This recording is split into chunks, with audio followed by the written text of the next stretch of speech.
Real estate ಉದ್ಯಮಿ CJ Roy ಆತ್ಮಹತ್ಯೆ ಪ್ರಕರಣಕ್ಕೆ ಸಂಬಂಧಪಟ್ಟಂತೆ ಐಟಿ ಅಧಿಕಾರಿಗಳ ವಿಚಾರಣೆ ನಡೆಸಿದ ಅಶೋಕನಗರ ಪೊಲೀಸರು ಬೆಂಗಳೂರಿನ ಅಶೋಕನಗರ ಪೊಲೀಸ್ ಠಾಣೆಗೆ ಕರೆಸಿ ವಿಚಾರಣೆ ನಡೆಸಲಾಗಿದೆ. ಐಟಿ ಅಧಿಕಾರಿಗಳ ವಿಚಾರಣೆ ನಡೆಸಲಾಗಿದೆ.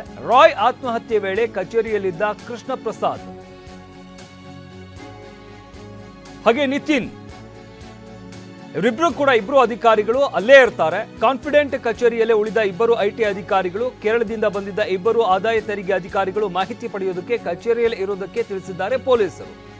ಅಲ್ಲೇ ಇರುವುದಕ್ಕೆ ಸೂಚನೆಯನ್ನ ನೀಡಲಾಗಿದೆ. ರಿಯಲ್ ಎಸ್ಟೇಟ್ ಉದ್ಯಮಿ ಸಿಜೆ ರಾಯ್ ಆತ್ಮಹತ್ಯೆ ಪ್ರಕರಣಕ್ಕೆ ಸಂಬಂಧಪಟ್ಟಂತೆ ಅವರು ಆತ್ಮಹತ್ಯೆ ಮಾಡಿಕೊಂಡಂತ ಸಂದರ್ಭದಲ್ಲಿ ಕೊನೆ ಕ್ಷಣದಲ್ಲಿ ಅವರ ಜೊತೆ ಇದ್ದಂಥವರು, ಅಂದ್ರೆ ಅದೇ ಕಚೇರಿಯಲ್ಲಿ ಇದ್ದಂಥವರು ಐಟಿ ಅಧಿಕಾರಿಗಳು. ಅದರಿಂದಾಗಿ ಐಟಿ ಅಧಿಕಾರಿಗಳ ವಿಚಾರಣೆ ನಡೆಸಿದ್ದಾರೆ ಅಶೋಕನಗರ ಪೊಲೀಸರು. ಬೆಂಗಳೂರಿನ ಅಶೋಕನಗರ ಪೊಲೀಸ್ ಠಾಣೆಗೆ ಕರೆಸಿ ವಿಚಾರಣೆ ನಡೆಸಲಾಗಿದೆ.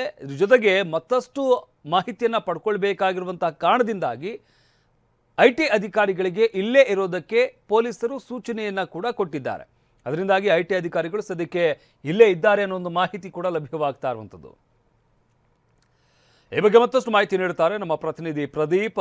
ಗಮನಿಸ್ತಾ ಇದ್ದೀವಿ, ಸಿಜೆ ರಾಯ್ ಆತ್ಮಹತ್ಯೆ ಪ್ರಕರಣಕ್ಕೆ ಸಂಬಂಧಪಟ್ಟಂತೆ ಐಟಿ ಅಧಿಕಾರಿಗಳ ವಿಚಾರಣೆಯನ್ನು ನಡೆಸಿದ್ದಾರೆ ಪೊಲೀಸರು ಅಂತ ಹೇಳಲಾಗ್ತಾ ಇರುವಂಥದ್ದು. ಏನೆಲ್ಲ ಮಾಹಿತಿ ಸಿಕ್ಕಿದೆ ಸದ್ಯಕ್ಕೆ ಐಟಿ ಅಧಿಕಾರಿಗಳಿಂದ? ಯಾಕಂದ್ರೆ ಕೊನೆಯ ಕ್ಷಣದಲ್ಲಿ ಐಟಿ ಅಧಿಕಾರಿಗಳೇ ಅವರ ಕಚೇರಿಯಲ್ಲಿ ಇದ್ದಂಥದ್ದು, ಅವ್ರ ಜೊತೆಯಲ್ಲಿ ಇದ್ದಂಥದ್ದು. ಸದ್ಯಕ್ಕೆ ಏನೆಲ್ಲ ಮಾಹಿತಿಗಳು ಲಭ್ಯವಾಗಿದೆ ಈ ವಿಚಾರಕ್ಕೆ ಸಂಬಂಧಪಟ್ಟಂತೆ?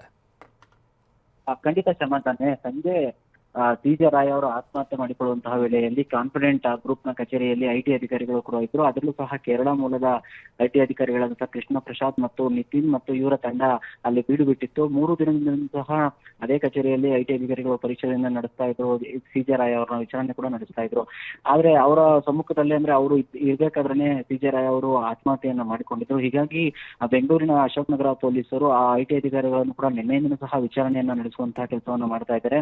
ಇಂದು ಕೂಡ ಅಶೋಕನಗರ ಠಾಣೆಗೆ ಅಲ್ಲಿ ಬಂದಿದ್ದಂತಹ ಅನೇಕ ಐಟಿ ಅಧಿಕಾರಿಗಳು ಬಂದು ತಮ್ಮ ಹೇಳಿಕೆಯನ್ನ ದಾಖಲಿಸಿ ಹೋಗಿದ್ದಾರೆ. ಅಂದ್ರೆ ತಾವು ಇದ್ದ ಸಮಯದಲ್ಲಿ ಏನೆಲ್ಲ ಆಯ್ತು ಮತ್ತು ಯಾವಾಗ ದಾಳಿ ಮಾಡಿದ್ರು ಮತ್ತು ಆ ಒಂದು ವೇಳೆ ಏನ್ ಆಯ್ತು ಘಟನೆ ಅನ್ನೋದ್ರ ಬಗ್ಗೆ ವಿವರನ್ನ ಕೊಟ್ಟಿದ್ದಾರೆ. ಇದ್ರ ಜೊತೆಗೆ ಪ್ರಮುಖವಾಗಿ ಈಗ ಅವರ ತಮ್ಮ ಕೂಡ, ಅಂದ್ರೆ ಸಿಜೆ ರಾಯ್ ಅವರ ಸಹೋದರ ಕೂಡ ಕೃಷ್ಣ ಪ್ರಸಾದ್ ಮತ್ತು ಇನ್ನಿತರರ ಮೇಲೆ ನೇರವಾಗಿ ಆರೋಪವನ್ನ ಮಾಡಿದ್ರು.